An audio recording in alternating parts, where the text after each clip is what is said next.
काठमाडौँ जिल्लाको यो बृहत कार्यकर्ता प्रशिक्षण भेलाका अध्यक्ष तथा केन्द्रीय समितिका सहयोद्धा कमरेड, हाम्रो गौरवशाली पार्टीका आदरणीय अध्यक्ष तथा पूर्व प्रधानमन्त्री कमरेड माधव कुमार नेपाल, स्थायी समितिका सबै सहयोद्धा कमरेडहरू र केन्द्रीय समितिका पनि सबै सहयोद्धा कमरेडहरू र यो प्रशिक्षण भेलामा उपस्थित काठमाडौँ जिल्लाका सम्पूर्ण कमरेडहरू र जनप्रतिनिधि साथीहरू, सबभन्दा पहिला त म काठमाडौँ जिल्लालाई विशेष धन्यवाद दिन चाहन्छु। तपाईहरूले आज काठमाडौँ जिल्लाको बृहत कार्यकर्ता भेला मार्फत आन्दोलनको तयारीलाई नयाँ चरणमा उठाउने उद्देश्यका साथ यसको आयोजना गर्नुभयो र हामी दुवैजना अध्यक्ष लगायत अतिथिहरूलाई पनि यहाँ निम्त्याउनु भयो। त्यसको निम्ति यो कुरा हामी सबैले लामो समयको अनुभवबाट महसुस गरेको कुरा हो कि आन्दोलनलाई निर्णायक र परिणाममुखी बनाउनको निम्ति जहिले पनि काठमाडौँको भूमिका, काठमाडौँ जिल्लाका जनताको भूमिका, काठमाडौँमा बस्ने देशभरिबाट केन्द्रित भएका नेता कार्यकर्ता र जनताको पनि भूमिका प्रमुख रहँदै आएको छ। जहिले पनि निर्णायक ढङ्गले आन्दोलनलाई एउटा परिणाममा पुर्याउने काममा यो जिल्ला राजधानी पनि हुनुको नाताले प्रमुख भूमिकामा रहँदै आएको छ। अहिले हामी जुन राजनैतिक अप्ठ्यारो, राजनैतिक सङ्कट, राजनैतिक मोडमा हामी उभिएका छौँ र हामीले 70 वर्षभन्दा बढी समयदेखि गरेका विभिन्न रूपका सङ्घर्षहरू, ती शान्तिपूर्ण आन्दोलनको रूपमा, जनआन्दोलनको रूपमा या सशस्त्र सङ्घर्षको रूपमा विभिन्न कालखण्डमा हामीले जे जति सङ्घर्षहरू गर्यौं, नेपाली जनताले जसरी ती सङ्घर्षहरूमा सहभागी भएर बलिदान गर्यो, ती सबै सङ्घर्ष र बलिदानको उपलब्धिको रूपमा संघीय लोकतान्त्रिक गणतन्त्रको घोषणा र अनि संघीय लोकतान्त्रिक गणतन्त्रको संविधान निर्माण, ती सबैको केन्द्रीकृत अभिव्यक्ति हो संविधान। र अहिले हामी त्यो 70 वर्षभन्दा बढी समयदेखिको सङ्घर्ष र बलिदानको परिणाम प्राप्त भएको संघीय लोकतान्त्रिक गणतन्त्र धरापमा छ। हामीले त्यति ठूलो बलिदान र सङ्घर्षपछि निर्माण गरेको संविधान धरापमा छ। त्यो संविधान र संघीय लोकतान्त्रिक गणतन्त्र अहिले यसरी चाहिँ आक्रमणमा परेको छ, त्यसको रक्षा गर्ने ऐतिहासिक जिम्मेवारी हाम्रो काँधमा छ। कमरेडहरू, हामी यहाँ कुनै प्रहसन देखाउन, कमिक देखाउन जुटेका छैनौं। हामी यहाँ कुनै उखान टुक्का गरेर हँसाउनको लागि कमेडी सो गर्न पनि उपस्थित भएका छैनौं। हामी मानिसहरूलाई दिग्भ्रमित पार्ने, उद्वेलित पार्ने र उत्तेजित पार्ने कुराको निम्ति पनि यहाँ जुटेका होइनौं। हामी आज राष्ट्र र जनताको अगाडि देखा परेको सङ्कटलाई समाधान गर्ने उपायबारे र यो सङ्कटबाट बाहिर निक्लिने उपायबारे छलफल गर्न बडो गम्भीरतापूर्वक, बडो जिम्मेवारीका साथ, ऐतिहासिक जिम्मेवारी बोधको साथ हामी यहाँ उपस्थित भएका छौँ। हामी सबै जसले यो संघीय लोकतान्त्रिक गणतन्त्रको निम्ति आन्दोलन गर्यो, बलिदान गर्यो, त्याग तपस्या गर्यो, हामी सबै यति बेला गम्भीर छौँ। हाम्रै आँखा अगाडि यति ठूलो उपलब्धिमाथि यति निर्मम, निरङ्कुश ढङ्गले प्रहार भएको हामीले देखेका छौँ। संविधानमाथि र संघीय लोकतान्त्रिक गणतन्त्रमाथि यो प्रहार बडो दुःखको साथ, हामी बडो ठूलो पीडाको साथ पनि यहाँ उपस्थित छौँ। किनकि हाम्रै पार्टीको, हामीले नै निर्वाचित गरेको प्रधानमन्त्रीबाट, हाम्रै पार्टीले हिजो अध्यक्षमा निर्वाचित गरेको व्यक्तिबाट संविधान र संघीय लोकतान्त्रिक गणतन्त्रमाथि प्रहार भएको छ र त्यो प्रहारको सामना गर्न हामी यहाँ उपस्थित भएका छौं।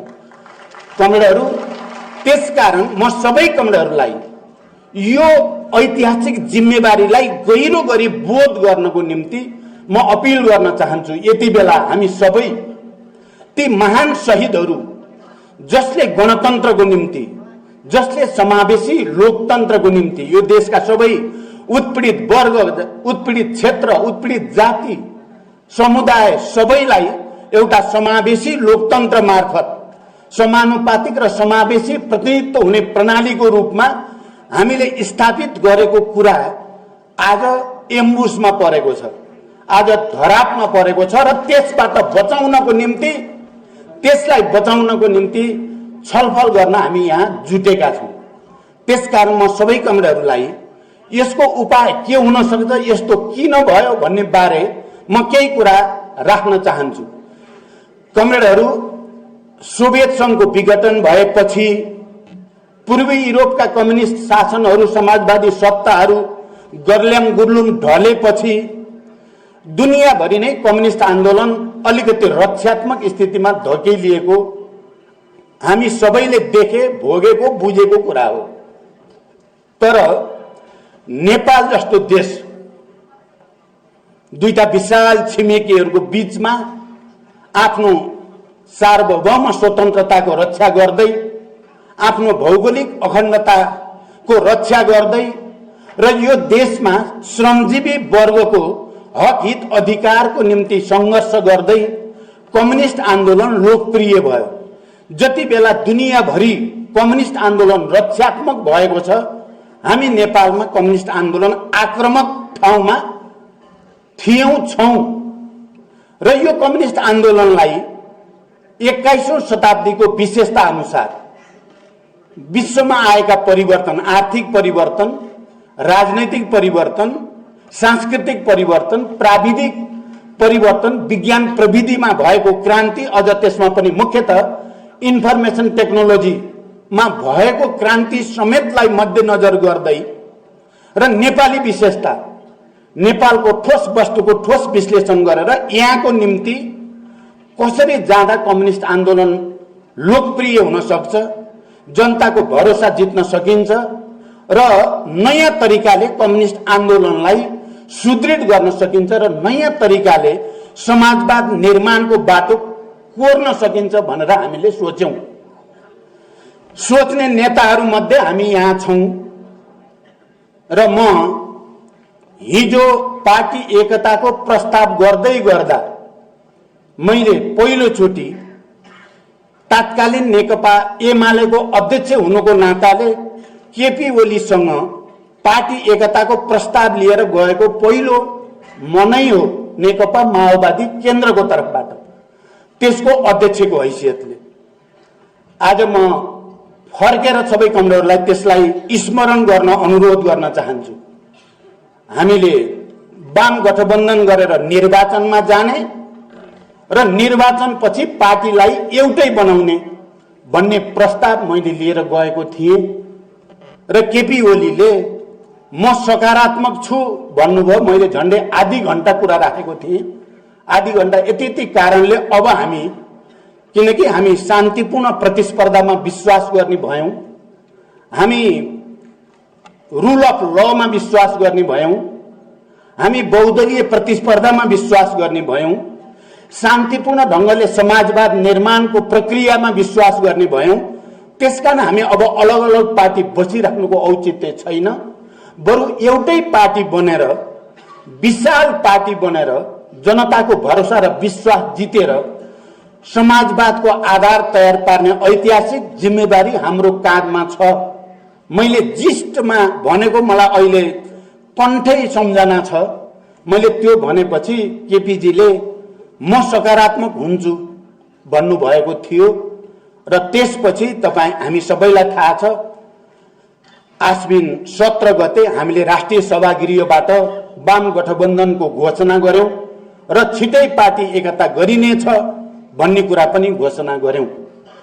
देशैभरि आम कम्युनिस्ट कार्यकर्ता, आम कम्युनिस्ट समर्थक जनसमुदाय र विश्वभरि छरिएका नेपालीहरूमा पनि एउटा नयाँ उत्साह, एउटा नयाँ उमङ्ग, एउटा नयाँ ऊर्जा, अब यो देशमा केही हुन्छ, अब कम्युनिस्ट आन्दोलनले देशको नेतृत्व गर्छ, देशमा राजनीतिक स्थायित्व पनि हुन्छ, देशमा आर्थिक विकास र समृद्धि पनि हुन्छ, गरिब निमुखाहरूले, श्रमजीवी जनताले अब दलाल र नोकरशाही पुँजीपतिहरूको शोषण अत्याचारबाट मुक्ति पाउने दिन छिटै आउँछ र देशमा सामाजिक न्याय सहित राष्ट्रिय पुँजीको विकास गर्दै समाजवादतिर जाने बाटो बन्छ भन्ने विश्वास सर्वत्र छायो र त्यो विश्वास निर्वाचनको माध्यमबाट जनअनुमोदित हुन पुग्यो, जनताले अनुमोदन गर्यो।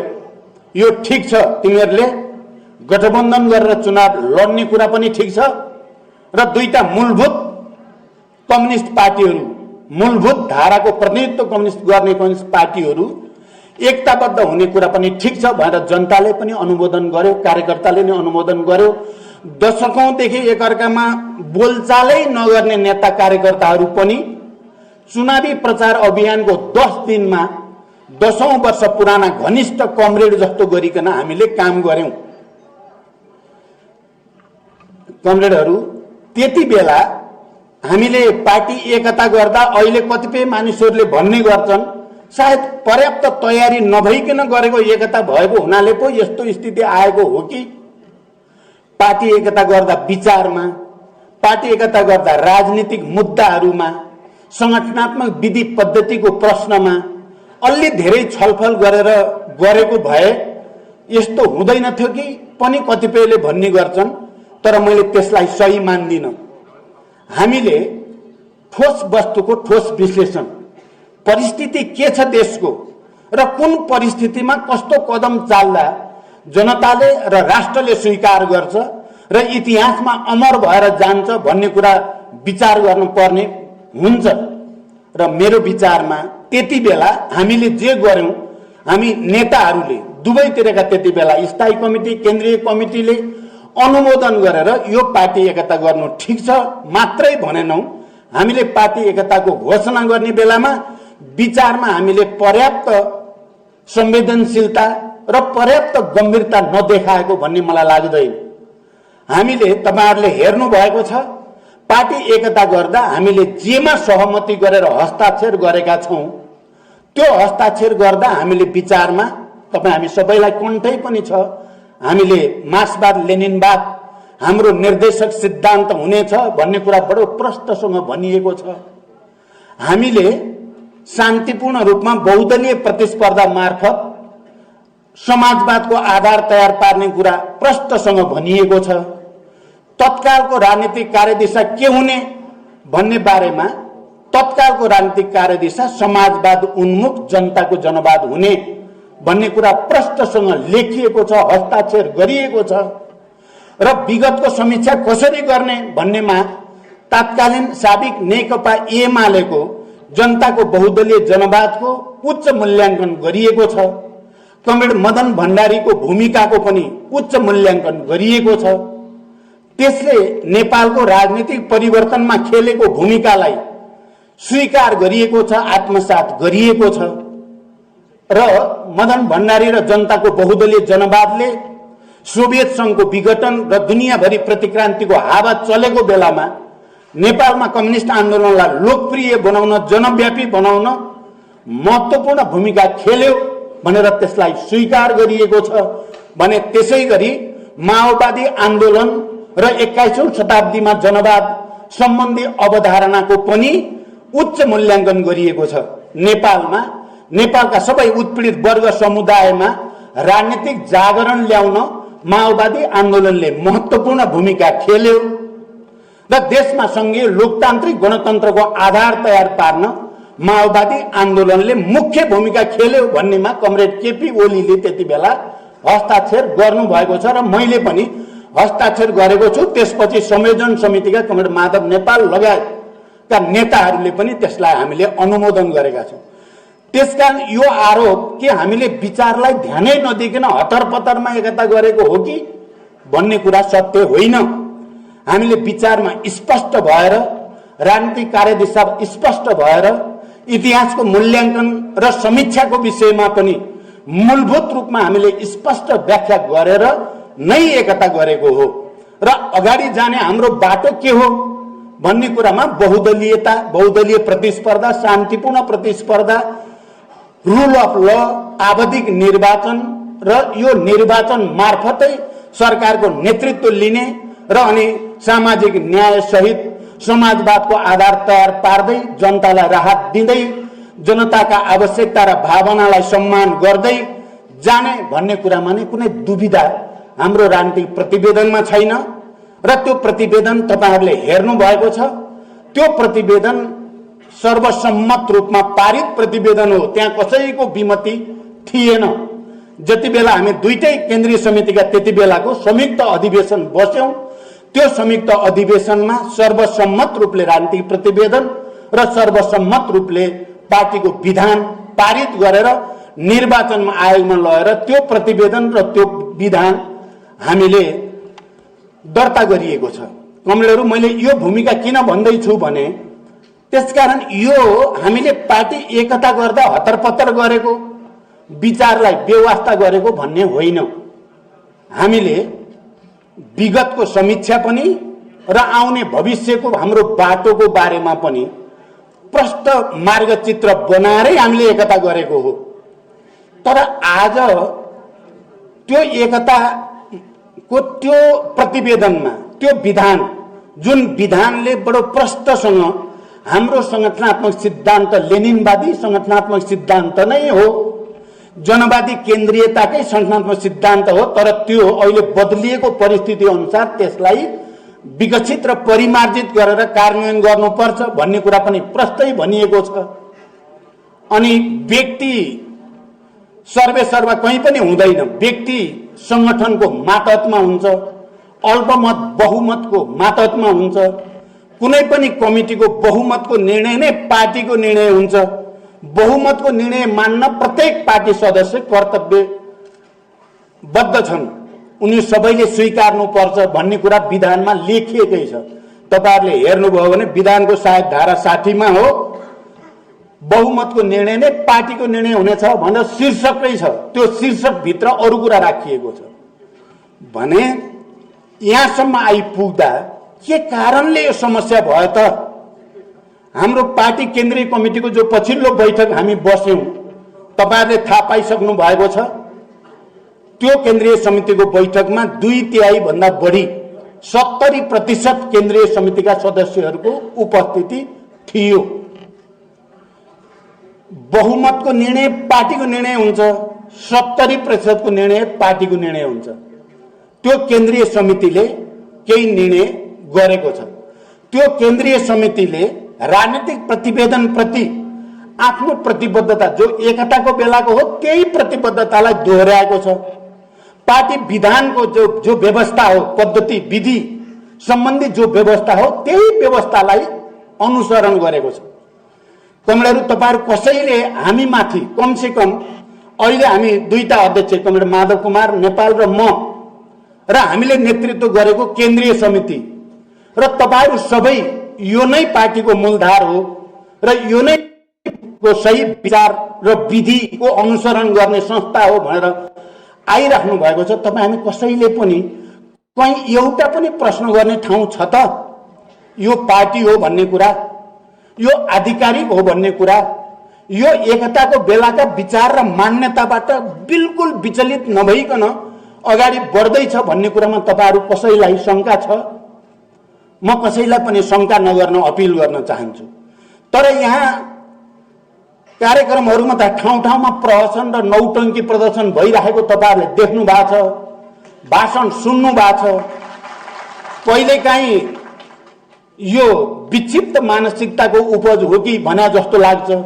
साथीहरु विक्षिप्त भएछन् कि क्या हो भने डर लाग्छ। उनीहरुले बोलेको सुन्दा, उनीहरुका तर्कहरु सुन्दा कहिलेकाहीँ साथीहरु चाहिँ त जोकरमा परिणत हुनु भएछ क्यारे, पोलिटिकल जोकर जस्तो लाग्छ। हाम्रै साथी थिए, छन् अझै पनि। उनीहरुलाई देख्दा कहिलेकाहीँ बडो अनौठो लाग्छ। 441 जनाको केन्द्रीय समिति 100 जना जुटेर 1100 जनाको केन्द्रीय समिति बनायौं भन्ने यो नौटंकी नभए के हो? यो नेपालमा प्रहसन देखाउन खोजेको नभए यो के चाहिँ हो? यो विचित्र र बौखलाहटको मानसिकताको उपज नभए के हो भनेर हामीले प्रश्न किन नगर्ने? तपाईहरुलाई थाहा छ, अस्ति पनि हामी माधवजी र म र निर्वाचन आयोगमा जिम्मा दिएका केही जिम्मेवार कमरेडहरूको टोली हामी निर्वाचन आयोगमा गयौं। हामीले निर्वाचन आयोगको अथवा निर्वाचन सम्बन्धी दल सम्बन्धी ऐन राज्यको पनि पल्टायौं, हाम्रो पार्टीको विधान पनि पल्टायौं। हाम्रो पार्टीको विधानमा गणपूर्वक संख्या कमिटिको बैठक बस्न बहुमत हुनुपर्छ भन्ने कुरा प्रष्टै छ। विधान संशोधन गर्न पर्यो भने 2/3 बहुमत हुनुपर्छ भन्ने कुरा पनि हाम्रो पार्टीको विधानमा चितेर लेखिएको छ, जहाँ केपी ओलीको पनि हस्ताक्षर छ। 2/3 बहुमतले मात्रै, केन्द्रीय कमिटिको 2/3 बहुमतले मात्रै पार्टीको विधान संशोधन गर्न सक्छ। त्यो भन्दा बाहिर गएर कसैले पनि पार्टी विधान संशोधन गर्न सक्दैन। गणपूर्वक संख्या पुर्याउन 441, पछि 4 जना थपेको, केही साथीहरू बित्नु भयो, केही अन्य नियुक्तिमा जानु भयो गर्दा तपाईको 218-19 नभइकन गणपूर्वक संख्या पुग्दैन। तर उहाँहरू 100 जना पनि उपस्थित हुनुहुन्थेन। हामीले त प्रमाण हेर्यौं, अस्ति प्रमाण हेर्यौं, 100 जना पनि उपस्थित हुनुहुन्थेन। उहाँले विधान संशोधन गरिदिनु भयो। विधान संशोधन गर्न 300 भन्दा बढी चाहिन्छ।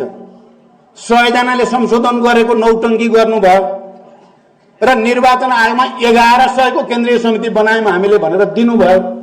हामीले निर्वाचन आयोगका पदाधिकारीसँग भन्यौं यो के नाटक हो यो? अनि तपाईहरुले अझै पनि केन्द्रीय कमिटिको बैठकले बसेर कमिटिमा उपस्थितहरुको सर्वसम्मतिले केपी ओलीलाई अनुशासनहीन क्रियाकलापको निम्ति अध्यक्षबाट हटाएको छ र कमरेड माधव कुमार नेपाललाई विधिसंगत तरिकाले केन्द्रीय समितिको 2/3 बहुमतले अध्यक्षमा निर्वाचित गरेको छ। अनि तपाईहरुले फेरि अर्कोलाई पनि अध्यक्ष नै भनिराख्न मिल्छ के? निर्वाचन सम्बन्धी दल सम्बन्धी ऐनले तपाईहरुलाई त्यो अधिकार दिएको छ र हाम्रो पार्टीको विधान जुन पनि यही निर्वाचन आयोगमा दर्ता भएको छ, 2/3 बिना विधान संशोधन गर्ने छुट कसैलाई दिन सक्छ त भन्दा उहाँहरूले होइन, हामी नियम विधान भन्दा बाहिर गएर केही पनि गर्दैनौं, हामीले बुझेका छौं, तपाईहरु ढुक्क हुनुहोस्, जे तथ्य हो त्यही अनुसार नै फैसला हुन्छ भनेर भन्नुभयो। र हामीलाई के विश्वास भएको छ भने, निर्वाचन आयोगले हामीलाई के विश्वास दिलाएको छ भने, निर्वाचन सम्बन्धी अथवा दल सम्बन्धी ऐनमा 50+ जोसँग केन्द्रीय समितिको संख्या हुन्छ त्यही पार्टी नै आधिकारिक पार्टी हुन्छ। 50+ नहुने जो संख्या हुन्छ त्यसले अर्कै दल बनाउन चाहे दल दर्ता गर्न सक्छ 40% भएमा, अन्यथा जे पनि हुन सक्छ भनेर उहाँहरूले विश्वास दिलाउनु भयो। र म तपाईहरुलाई विश्वास दिलाउँछु, अब निर्वाचन आयोगको तर्फबाट उहाँहरूले हामीलाई जे विश्वास दिलाउनु भएको छ विधिसंगत हुन्छ, ढुक्क हुनुहोस् भन्नुभएको छ। म पनि तपाईहरुलाई भन्न चाहन्छु, निर्वाचन आयोगले संविधान, विधान, ऐन, कानून भन्दा बाहिर गर्ने छैन। हाम्रो पार्टीको नाम र चुनाव चिन्ह सूर्य हाम्रै हुनेछ, म यो विश्वास तपाईहरुलाई दिलाउन चाहन्छु। यदि त्यसो भएन भने यहाँ कयामत आउँछ भन्छन् नि, यहाँ आँधी हुरी बतास आउँछ।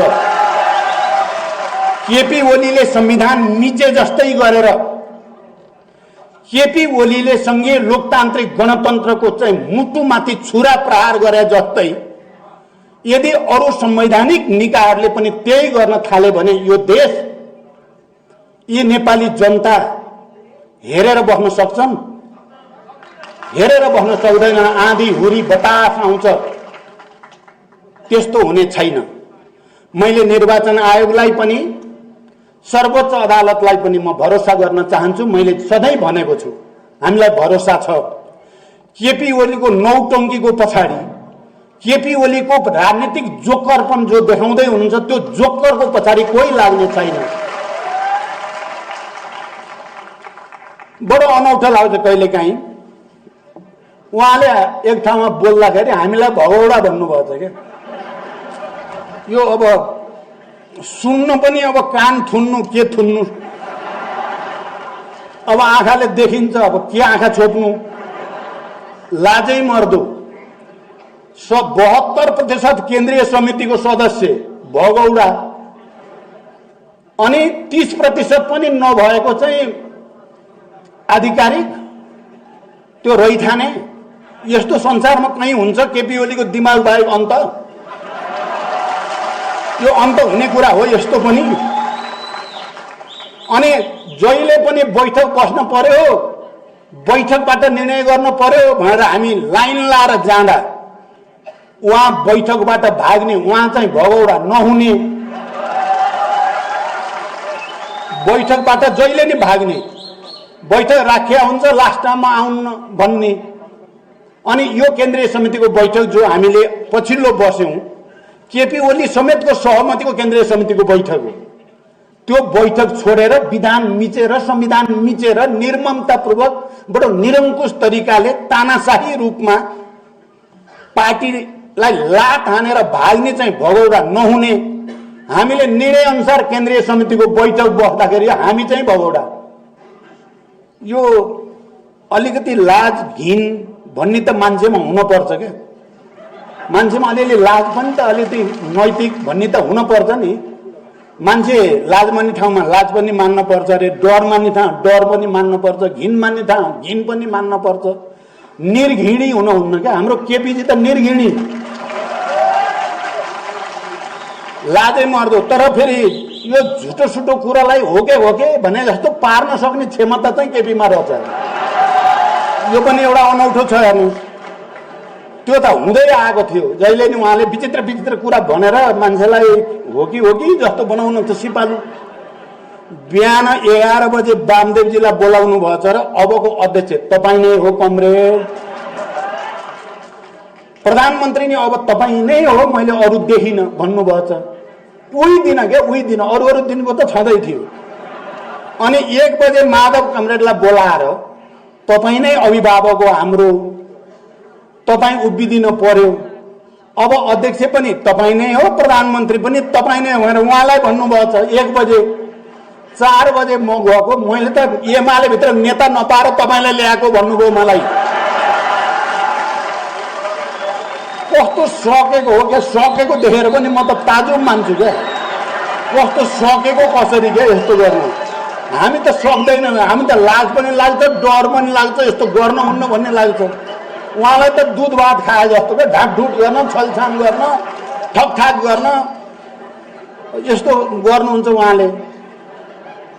अब अहिले उहाँले भन्नुहुन्छ क्या बडो चाहिँ अनौठो कुरा, पार्टीले मलाई काम गर्न नदिएको हुनाले संसद भङ्ग गर्न परेको भन्ने तर्क छ नि। पार्टीले मलाई घेराबन्दी गरेकोले, के को घेराबन्दी गर्यो उहाँले प्रमाण सहित भन्न सक्नुहुन्छ? पार्टीले सरकारबाट उहाँले गर्न खोजेको कुन काममा बाधा हाल्यो, एउटा मात्रै प्रमाण दिनुस्। म केपी ओलीलाई चुनौती दिन चाहन्छु यो मञ्चबाट, एउटा प्रमाण। पार्टीको यो निर्णयले, पार्टीका यी नेताहरूले मलाई यो राम्रो काम गर्न खोज्दा दिएनन् भनेर एउटा प्रमाण पेश गर्न म चुनौती दिन चाहन्छु केपी ओलीलाई। बरु पार्टीले यसो गरौँ भन्दा त्यो नगरिकन उल्टो गरे हुनाले बिग्रिएको हो भन्ने म स्पष्ट रूपमा राख्न चाहन्छु। तपाईहरुलाई थाहा छ, कोरोना भयो, लकडाउनको स्थिति आयो, पार्टीको तर्फबाट मैले कार्यकारी अध्यक्षको हैसियतले भने यो महामारीलाई नियन्त्रण गर्न, उपचार गर्न, आवश्यक अरू तयारी गर्न केन्द्रदेखि तल गाउँपालिका स्थानीय निकायसम्म एउटा साझा संयन्त्र बनाऊ। यहाँ के सत्तापक्ष, के प्रतिपक्ष, के नागरिक समाज, के पत्रकार, सबैलाई समेटौं र एउटा राष्ट्रिय अभियान चलाऊ भन्ने सुझाव दिएको तपाईहरुले सुन्नु भएको छ। त्यो सुझावलाई उहाँले व्यङ्ग गर्दै हिँड्नु भयो। यो आफू अगाडि आउनको लागि केही गर्न खोजे होला भनेर उल्टो व्यङ्ग र कस्तै हिँड्ने उहाँ।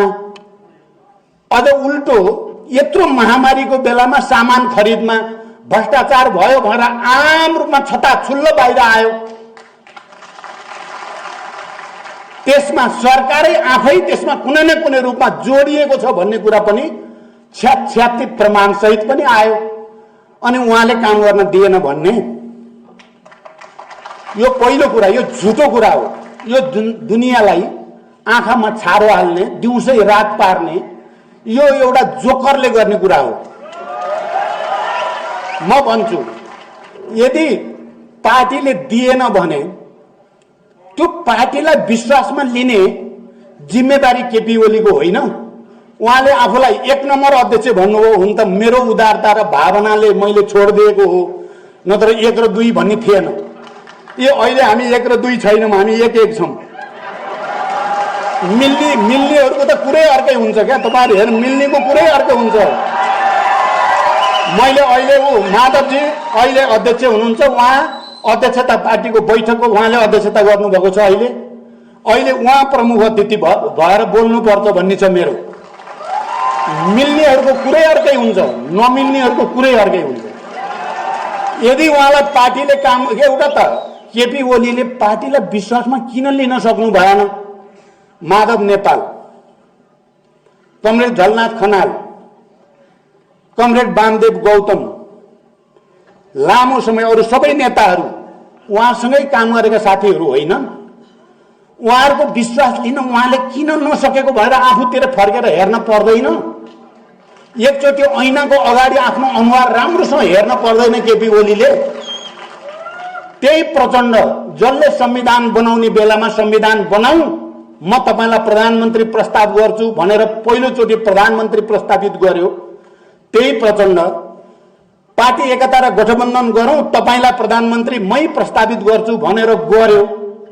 त्यो प्रचण्डलाई यति साह्रै खेद्नु पर्ने कारण के पर्यो भन्दा, अब यदि पार्टीमा उहाँलाई त्यस्तो परेकै हो भने मेरो तर्क के छ भने पार्टीमा त भइराख्छ। पार्टी भनेकै विवाद हुने संस्था हो। विवाद नहुने संस्थालाई पार्टी भनिँदैन।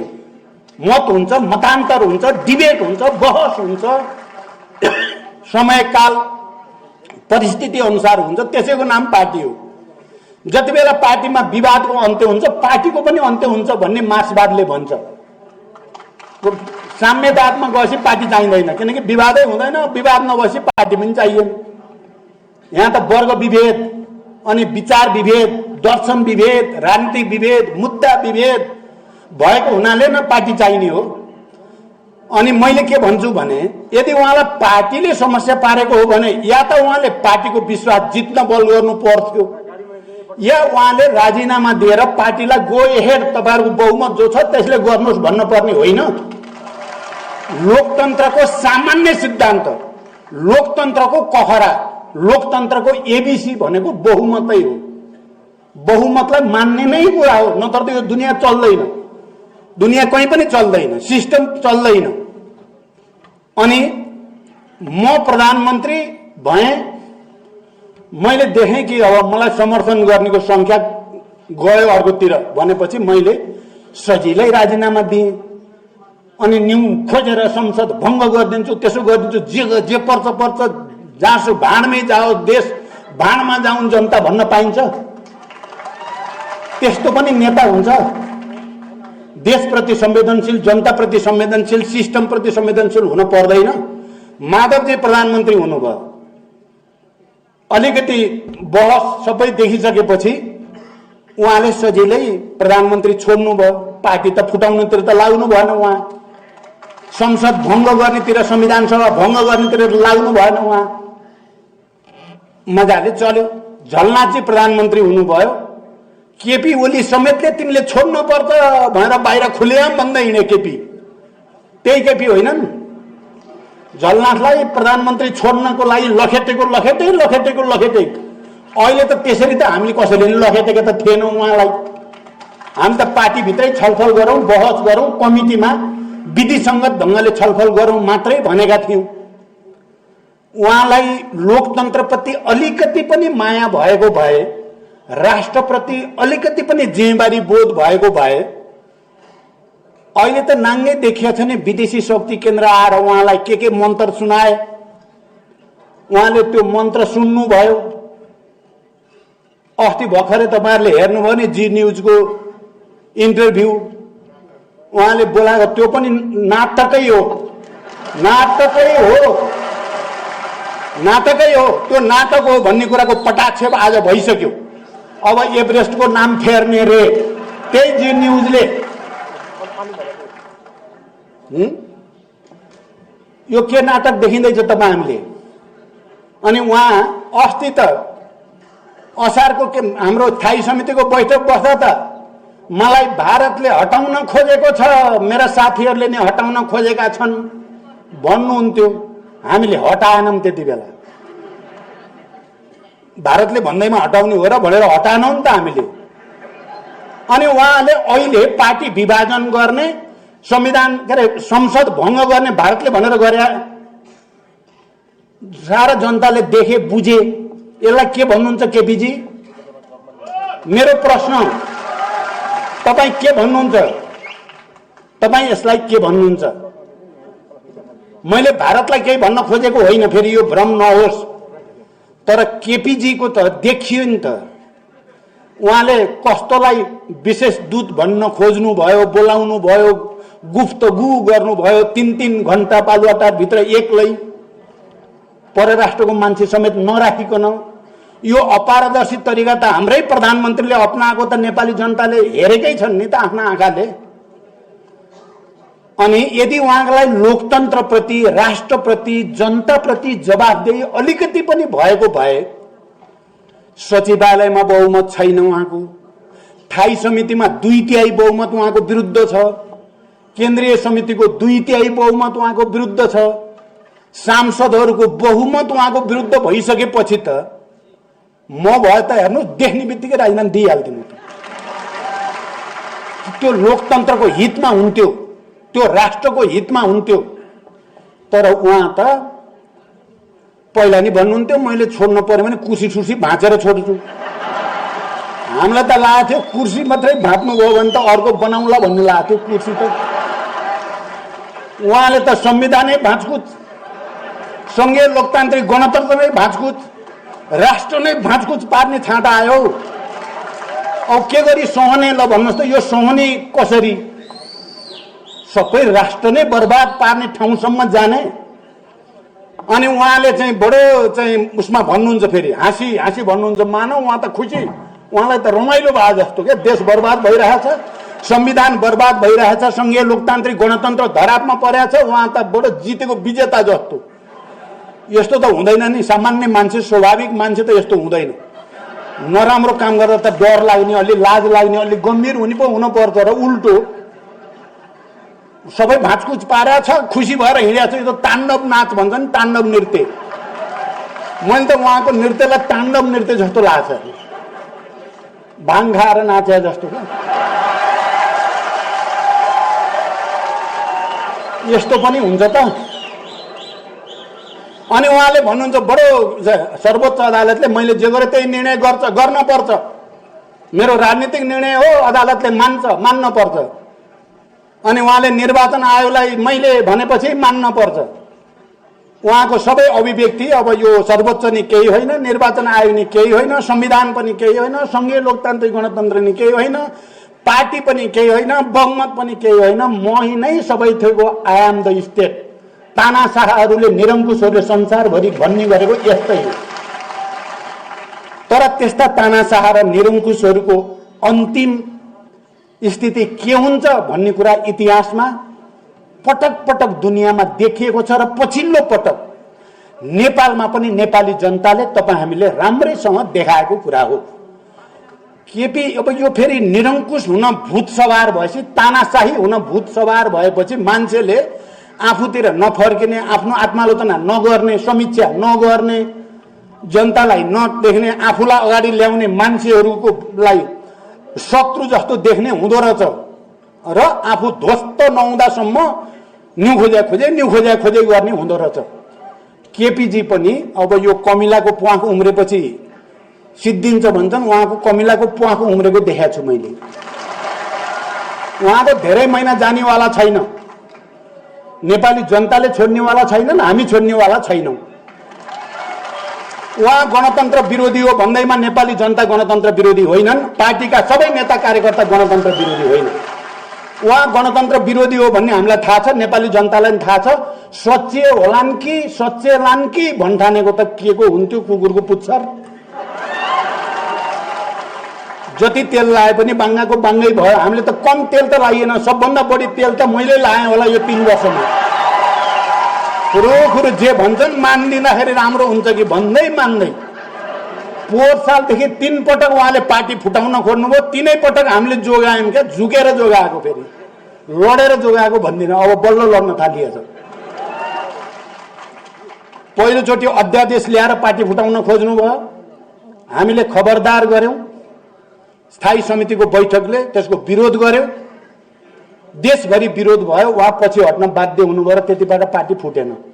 दोस्रो पटक उहाँले नेकपा एमाले नामको पार्टी आफ्नै निर्देशनमा, केपीकै निर्देशनमा दर्ता गर्न लगाउनु भयो र पार्टी फुटाउन जोड गर्नुभयो। हामीले घुमाउँदै फिराउँदै कार्यदल बनाएर त्यति बेला पनि पार्टी फुटाउन दिइएन। अहिले त उहाँले त घरमै आगो लगाइदिनु भयो जहाँ हामी बसेको, र अनि पार्टी विभाजन पनि गर्ने, संविधानमाथि पनि आक्रमण गर्ने, संघीय लोकतान्त्रिक गणतन्त्रमाथि पनि आक्रमण गर्ने, यस्तो काम गर्नुभएको छ। मैले भनेको छु उहाँले बाजी हार्नुभयो, उहाँले लडाईँ हार्नुभयो। जब उहाँले लोकतन्त्रमाथि प्रहार गर्नुभयो, जब उहाँले हामी सबैले र नेपाली जनता, सार्वभौम नेपाली जनताले आफ्ना प्रतिनिधि मार्फत निर्माण गरेको संविधानमाथि आक्रमण गर्नुभयो, उहाँले लडाईँ हार्नुभयो। जति बेला विदेशीको इशारामा फेरि एकचोटि नेपाल राष्ट्रको अस्मितामाथि प्रहार गर्ने जमर्को गर्नुभयो, उहाँले लडाईँ हार्नुभयो। त्यसकारण मैले भनेको छु इतिहासमा अब केपी ओलीले कलङ्कको टीका लाउनु भयो, यो मेटिँदैन, यो मेटिँदैन। यदि उहाँले मेट्न चाहने हो भने, तर यो चाहना हुने म कहीँ कतै देख्दिनँ। फेरि हो भने मैले ठुलो गल्ती गरेँ, यो संविधानमा हुँदै नभएको अधिकार प्रयोग गरे जस्तो नाटक गरेर मैले संसद विघटन गर्नु मेरो गल्ती हो भनेर पश्चाताप गरेर वक्तव्य दिनुभयो। सर्वोच्च अदालतमा सरी मैले गल्ती गरेको छु, मेरो पक्षमा फैसला नहोस् भनेर निवेदन दिनुभयो। पार्टीको अगाडि मैले फुटाउने गल्ती गरेँ, अब आइन्दा गर्दिन भन्नुभयो भने त्यो कलङ्कको टीका मेटिन सक्छ। तर तानाशाहहरू यस्ता हुँदैनन्, निरङ्कुश प्रवृत्तिका मान्छेहरू यस्ता हुँदैनन्। आफू ध्वस्त नहुँदासम्म हिटलर जस्तो गएको गई। के भयो हिटलरको लास्ट त हामी सबैलाई थाहा छ नि त।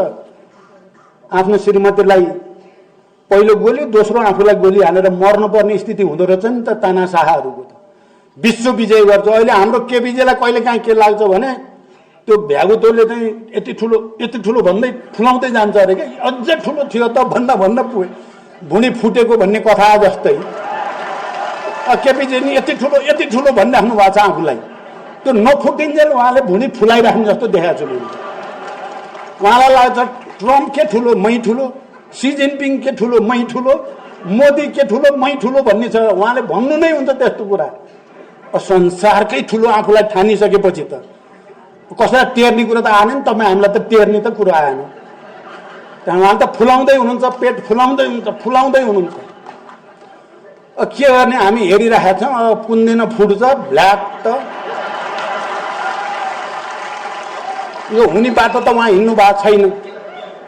यति भनिसकेपछि म अब अन्तिमतिर फेरि पनि म के भन्न चाहन्छु भने, मैले यति भन्दै यो केपीजीतिरको व्यक्तिगत रेसिपी मेरो केही पनि होइन। म 2 चोटि प्रधानमन्त्री केपीलाई बनाउने मान्छे भित्रै पर्छु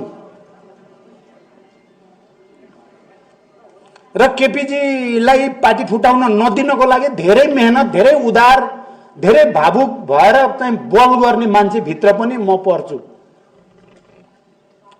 तर यी सबै अरू कुरा सहायक हुन्। मूल कुरा विचार नै हो, मूल कुरा राजनीति नै हो, मूल कुरा मुद्दा नै हो, मूल कुरा विधि पद्धति नै हो। उहाँले राजनीतिक प्रतिवेदन पहिला त छाप्नै तयार हुनु भएन, किन राजनीतिक प्रतिवेदन उहाँलाई मन परेको थिएन भित्रबाट। यो समाजवाद उन्मुख जनताको जनवाद, किनभने ज बज र मदन भण्डारी को भूमिकालाई पनि स्थापित गर्नुपर्छ भनेर लेख्ने हामीहरू नै हौं र जबरजस्त छोड्ने पहिलो व्यक्ति केपी ओली हो। यहाँ तपाईहरु कोही भ्रममा नपर्नु होला। यो भ्रम उनीहरुले दिन खोजेका छन्। अहिले ल एमाले एकातिर हुन पर्ने माओवादीतिर गए।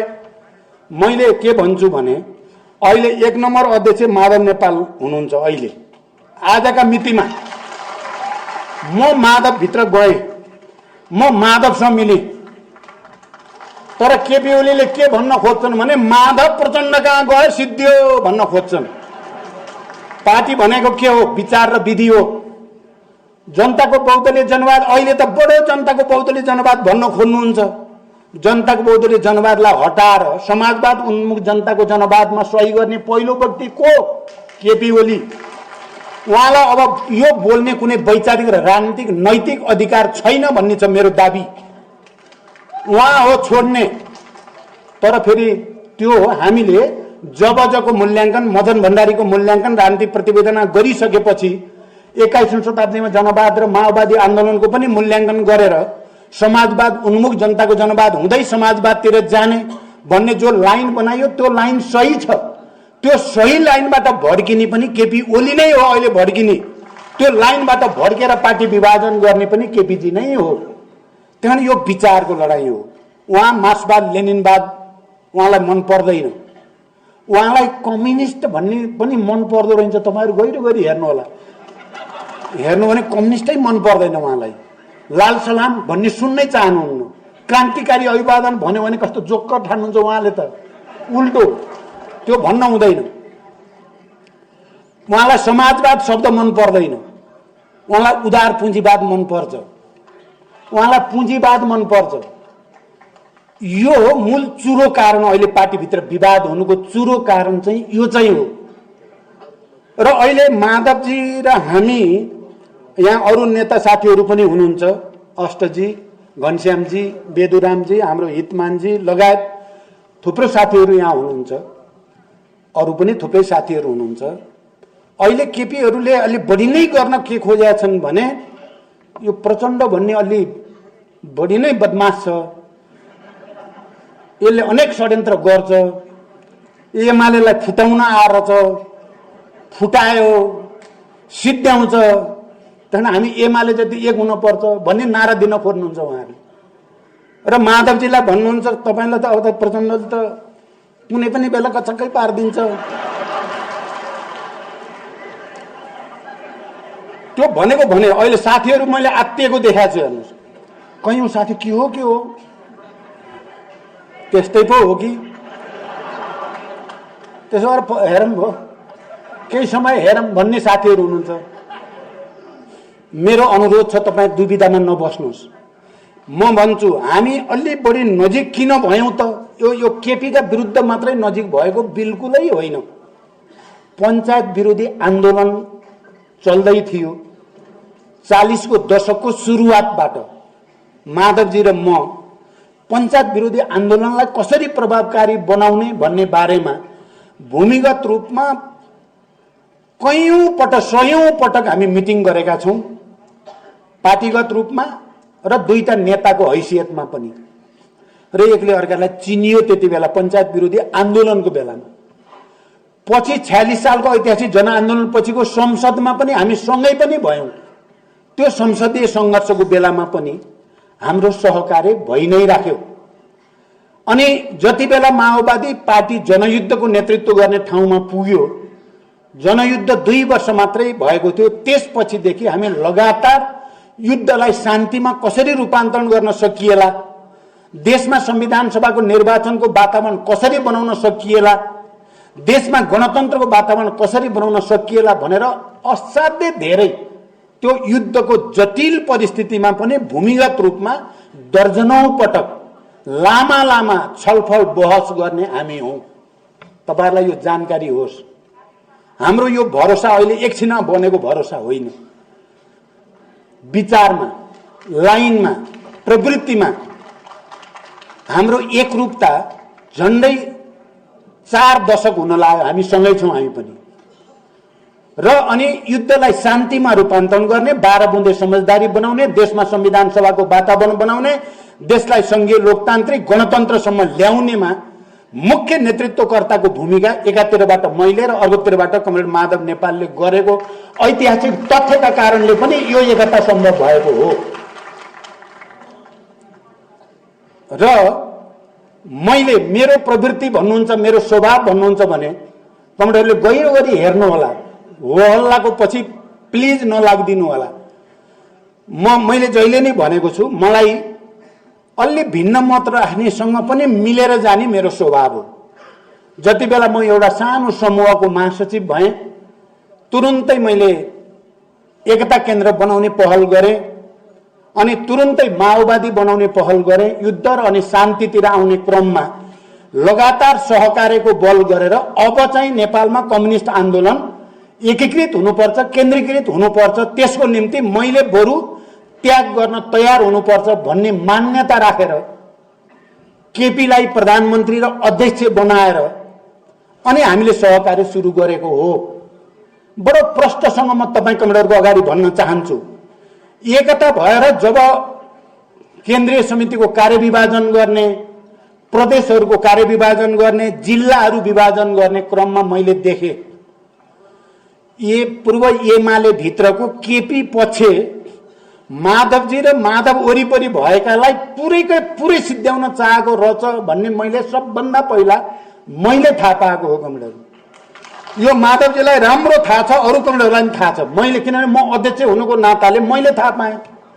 उहाँलाई माधवजीलाई 4-5 जिल्लामा सीमित गरेर सिद्ध्याउने, त्यसपछि प्रचण्ड सिद्ध्याउने रणनीति उहाँको रहेछ भन्ने थाहा पाएपछि म त जहिले पनि अन्यायका विरुद्ध न्यायको पक्ष लिनुपर्छ भन्ने मान्यता, मार्क्सवादी मान्यता भएको हुनाले उहाँहरूलाई मैले बडो चाहिँ अन्याय गरेको देखेपछि मेरो 4 दशक पुरानो मित्र अहिले पार्टी एउटै छ, मेरै हातबाट उहाँलाई अन्याय हुन दिएँ भने त त्यो मेरो लागि सही विषय हुँदैन भनेर मैले 9 महाधिवेशनमा जस्तो थियो संख्या माधवजीको र केपीजीको, त्यसलाई बराबरीमा ल्याउनु पर्छ भनेर बराबरीमा ल्याउने पहल गरेँ मैले। यो सत्य हो कमरेडहरू, तपाईहरुलाई यो केपीजीहरुको भ्रमको पछि नलाउनु होला। हाम्रो विचारमा, भावनामा एकरूपता त हाम्रो हुँदै आइराखेकै थियो इतिहासदेखि नै। अब संगठनको विधि पद्धतिमा पनि हामी एक ठाउँमा जानुपर्छ भन्नेमा पुगेकै हो। त्यो केपीजीलाई मन परेन। यो प्रचण्डले त यहाँ भित्र मैले त सबै सिद्ध्याउला भनेको त यसले त फेरि भन्ने पर्यो। त्यो कुरा कहाँबाट बढी पर्यो भने पोहोरको केन्द्रीय समितिको बैठक जसलाई मैले सञ्चालन गरेँ, उहाँ सुरुमा र लास्टमा मात्रै उपस्थित हुनुभयो। त्यो बैठक राम्रो सफल भयो। त्यो बैठक बडो जनवादी वातावरणमा छलफल पनि बहस पनि गरेर एकरूपता पनि हुने, पार्टी एकतालाई सुदृढ गर्ने खालको बैठक भयो। त्यो बैठक केपीजी र केपी वरिपरिका साथीहरूलाई असह्य भयो। त्यो बैठकको सफलता असह्य भयो र उहाँहरूले गोप्य भेला गर्नुभयो पशुपति प्लाजा। र अब चाहिँ प्रहार जति सबै प्रचण्डमाथि नै केन्द्रित गर्न पर्छ र पूर्व एमाले जतिलाई एक ठाउँ बनाउनु पर्छ भन्ने लाइन बनाउनु भयो।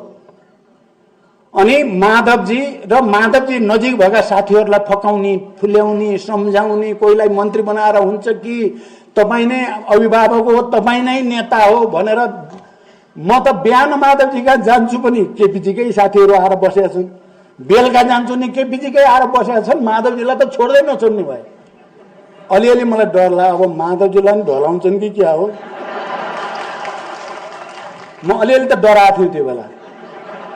तर अहिले मेरो माधवजीप्रति अलि सम्मान धेरै नै बढेको छ। उहाँ 37 साल झै उभिनु भयो क्या केपीको गलत प्रवृत्तिसँग झुक्दिन भनेर।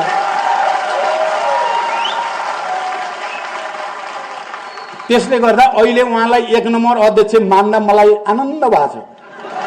तपाईँलाई लाग्यो होला प्रचण्डले के गर्छ भन्ने। तपाईँहरू नै केपी जस्तै हो भने त मैले के गर्छु होइन। तपाईँहरू माधवजी जस्तो हो भने चाहिँ हामी मिलिहाल्छौँ। प्रचण्ड जस्तो भएपछि माधवजी मिलिहाल्नुहुन्छ। मैले यहाँ केही समस्या देख्दिनँ।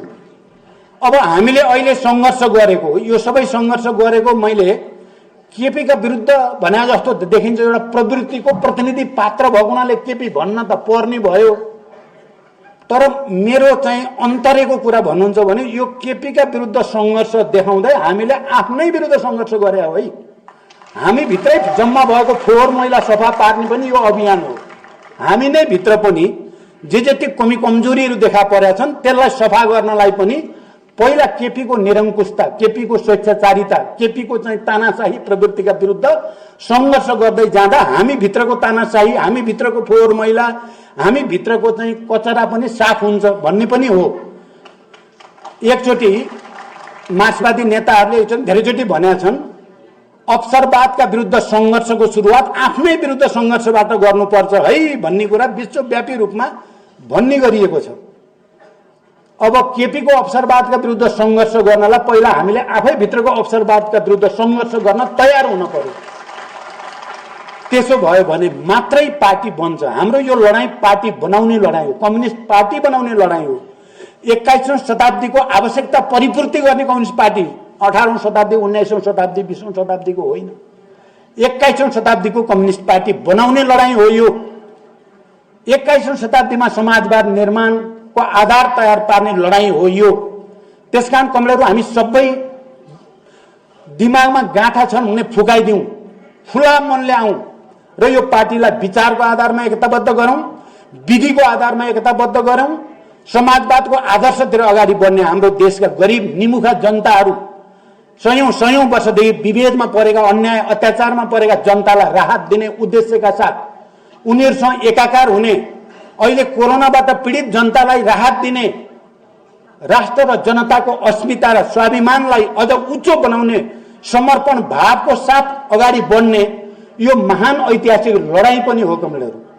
अब अहिले भन्नुहुन्छ भने यहाँ पटक आयो पनि पूर्ववक्त साथीहरूले नै भन्नुभयो यो प्रतिगमन र अग्रगमनको बीचको लडाईँ हो, यो क्रान्ति र प्रतिक्रान्तिका बीचको लडाईँ हो, यो जीवन मरणकै लडाईँ हो। यो अहिले हेर्दा सामान्य जस्तो देखिएको छ भने पनि यो सामान्य होइन। हामी नेतृत्वमा बस्नेहरूले जे देख्यौं, जे भोग्यौं, जे बुझ्यौं धेरै नै गम्भीर छ स्थिति। मैले भने नि 70 वर्ष लामो लडाईँबाट प्राप्त भएका उपलब्धिमाथि एकजना मान्छेले बडो निर्ममतापूर्वक, बडो निरङ्कुश तरिकाले, बडो अमानवीय तरिकाले प्रहार गरेको छ र त्यो हजारौं शहीदहरूको अपमान गरेको छ। हामी त्यसको साक्षी बस्न सक्दैनौँ। हामी लडाईँको मैदानमा जाने हो। अब हामी हतियारबन्द लडाईँमा छैनौँ, हामी शान्तिपूर्ण लडाईँ लड्ने हो, शान्तिपूर्ण आन्दोलन हो। कमरेडहरू अहिले यो संविधान मैले भनेको छु, मैले संसदमा भने साथीहरूलाई संसद मरेको छैन, यो प्रतिनिधि सभा हाम्रो संविधानले हामीलाई जीवित राखेको छ। संघीय लोकतान्त्रिक गणतन्त्रको संविधानले हामी सबै प्रतिनिधि सभाका सदस्यहरूलाई जीवित राखेको छ। मारिएको मरेको विघटन भएको सरकार हो, केपी ओलीको सरकार विघटन भएको हो। संविधानले हामीलाई विघटन हुन दिएको छैन। त्यहाँ त्यो संविधानको रक्षा गर्ने लडाईँ तपाईँ हाम्रो लागि जीवन मरणको लडाईँ हो। नेपाली जनताको सार्वभौम अधिकार र राष्ट्रिय स्वाधीनताको लडाईँको एउटा अङ्ग हो। कमरेडहरू आज हामी यस्तो क्षणमा छौँ, तपाईँ हामीले अल्छी गर्न हुने नै स्थिति छैन। काठमाडौँ यो जिल्ला राजधानी, यहाँको आन्दोलनले नै परिणाम दिनुपर्छ। आउने अब भोलिदेखि माघ 1 गते, भोलिदेखि होइन, माघदेखि फागुनसम्म काठमाडौँमा हरेक दिन कुनै न कुनै रूपका र खास दिन विशाल रूपमा लाखौं जनता हामीले सडकमा उतार्नै पर्छ। हामीले उतार्नै पर्छ। लाखौं जनतालाई सडकमा उतारेर मात्रै संविधानको अपहरण गर्ने, संविधानको बलात्कार गर्ने अपराधीहरूलाई इतिहासको कठघरामा उभ्याउन सकिन्छ र हामीले उभ्याउनै पर्ने हुन्छ। हामीले उभ्याउनै पर्ने हुन्छ, नत्र यो राष्ट्रकै भविष्य अन्धकार, अँध्यारो सुरुङभित्र कहाँ हो पुग्ने, कहाँ हो निक्लिने, कहाँ हो कुनै टुङ्गो हुने स्थिति छैन। त्यसकारण हामीले चाहे त्यो निर्वाचन आयोग होस्, चाहे सर्वोच्च अदालत होस्, हाम्रो भरोसा छ उहाँहरूले संविधानको अक्षर र भावना अनुसार नै निर्णय गर्नुहुनेछ, हामी विश्वास गर्छौं। तर उहाँहरूलाई सत्ताको दबाव पनि हुन पनि सक्छ। बाहिर हल्ला पनि छ, विभिन्न खालका सेटिङ भएको छन् रे भन्ने, यो सेटिङ भन्ने शब्द आजभोलि निकै चलन चल्ती छ। सेटिङ भएको छ रे, अब सेटिङ भएपछि त के हो यो सेटिङ भनेको? एउटा प्रधानमन्त्रीले संविधान मिच्ने, कुल्चिने, लोकतन्त्रको हत्या गर्ने अनि अदालत र आयोग सेटिङमा हुन्छन् त? यो नहुने कुरा, म पत्याउनै चाहन्न, सुन्नै चाहन्न यो सेटिङ। उहाँहरूले सही निर्णय गर्नुहुन्छ, तर उहाँहरूमाथि भरोसा मात्र गरेकै छौँ हामीले, तर त्यसको सहजीकरण चाहिँ हामीले गरिदिनु पर्ने हुन्छ। त्यो सहजीकरण लाखौं जनता सडकमा उतारेर मात्रै सहजीकरण हुन सक्छ। कारण कमरेहरू ढुक्क नबसौँ, ढुक्क बसेर ल ठिक छ रिल्याक्स गरौँ न त, हुने रहेछ, आफै हुने रहेछ भनियो भने के हो। तर हामी सडकमा पुरा जबरजस्त जुझारु आन्दोलनका साथ खडा भयौँ भने सबै हाम्रै हुन्छ, सबै हाम्रै हुन्छ। त्यसकारण म अन्तिममा काठमाडौँ जिल्लाका तपाईँ अगुवा कार्यकर्ताहरू, तपाईँहरूको काँधमा निकै ठुलो जिम्मेवारी छ। हामी तपाईँहरूको साथमा छौँ। हामीलाई अहिले सडकमा पलेटी कसेर बस्दा गर्व महसुस भएको छ, हामीलाई जुलुसमा हिँड्दा आनन्द आएको छ। हामी जनतासँग जोडिएको लागेको छ फेरि एकचोटि, र यसलाई नयाँ उचाइमा उठाउँ। 1-1.5 महिनाभित्र हामीले यो सबै बेथिति, यो विघटन, यो अराजकता, यो देशलाई बर्बाद गर्ने खेल रोकिदिनुपर्छ हामीले। र तपाईँ काठमाडौँका कार्यकर्ताहरूको काँधमा, नेताहरूको काँधमा ठुलो जिम्मेवारी छ। म हृदयदेखि तपाईँहरूलाई अपिल गर्न चाहन्छु, रात दिन नभनौँ, खटौँ, जनतालाई मोबिलाइज गरौँ, केन्द्रित गरौँ, आन्दोलित गरौँ र संविधान र लोकतन्त्रमाथिको यो आक्रमणलाई विफल तुल्याइ छाडौँ भन्ने अपिल गर्दै बिदा हुन्छु। धन्यवाद, अभिवादन।